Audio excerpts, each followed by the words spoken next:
Good morning. Thank you for joining me for another devotion. I greatly enjoyed Pastor Jeffrey's recent devotion of March 28th on the limits of our knowledge, and it struck a chord or five with me.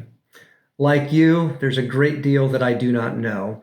Like you, I am a person of limitations, and this is fine.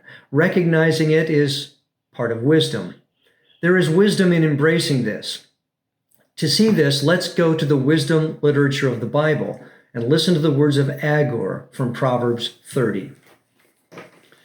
The words of Agur, the son of Yake, his utterance, this man declared to Ithiel, and Ukal, surely I am more stupid than any man, and do not have the understanding of a man. Agur, the son of Yake, his name, the root of his name actually means gatherer or collector. He has gathered sayings and proverbs, and throughout his life he has certainly gathered wisdom.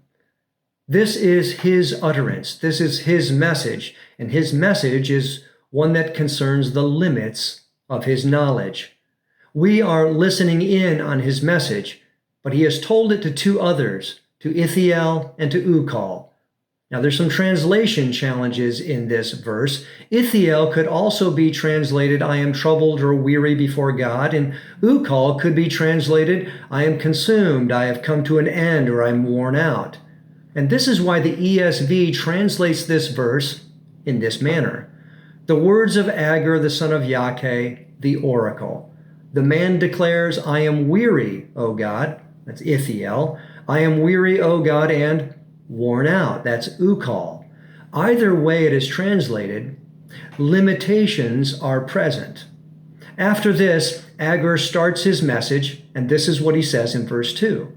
Surely I am too stupid to be a man. I have not the understanding of a man. And we have to ask, what is this? What kind of a statement is this? Who in their right mind would ever say something like that? Is there something wrong with that guy? How is that in the wisdom literature of the Bible? How is such a statement ever considered to be wisdom? Well, there is deep wisdom here. Consider the opposite. Flip it over. Instead of someone admitting limitations like Agur, what about someone who didn't think they had any limitations at all?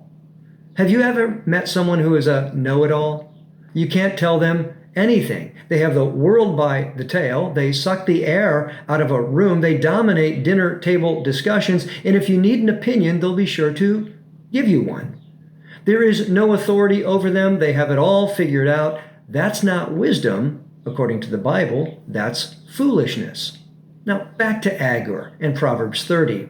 What about these words? What can we learn? Well, Agur presents himself honestly, accurately. Agur begins with the humility of wisdom, and his words astonish us. But I need to clarify a couple of things. First of all, Agur is not against knowledge. He is not some kind of anti-intellectual. He loves knowledge, he searches it out, but he is also gripped by mystery, and he embraces the weight of wonder. He knows some things, but he does not know all things. Later in Proverbs 30, this is what he wrote. There are three things which are too wonderful for me. Yes, four which I do not understand. The way of an eagle in the air, the way of a serpent on the rock, the way of a ship in the midst of the sea, and the way of a man with a virgin. He has also paid attention to ants and rock badgers and locusts and spiders and lizards and lions and dogs and goats. He is not against knowledge. I need to clarify something else. These are not the words of a desperate, despairing, curmudgeonly crust of a man either. These are the words of a man who has been seasoned by grace, shaped by God's sovereignty, knows that he is not the Almighty, and stands contentedly on the dirt of the earth, having come from the dirt of the earth himself. These are the words of wisdom because they recognize his proper place before God and others in the world. Like Agur, there is much we do not know. We are confronted with the limits of our abilities, our experience, our knowledge in every arena of life. Augustine and Calvin both referred to something called learned ignorance. There are deep things. We are not God. There is much that is hidden, and we are to seek it out. Proverbs 25, verse 2 says, "It is the glory of God to conceal a matter. It's the glory of kings to search it out."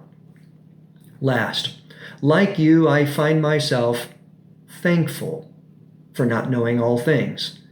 This certainly does not mean that I've given up and don't care. Far from it. I'm still learning and growing just like you. But I'm thankful that I do not know all things about the future. For that matter, about the present or the past. I'm thankful that I do not know most things about other people. I'm thankful that I cannot recall all of my past sins. I'm thankful that I do not know all about the sins of others. To not know all things does not mean that we do not know some things, and know them truly and with certainty. We do. We belong to the Lord Most High. We are His children. He still calls us to trust Him as He guides, provides, and protects us. May the grace and the peace of our Lord be multiplied to each of you.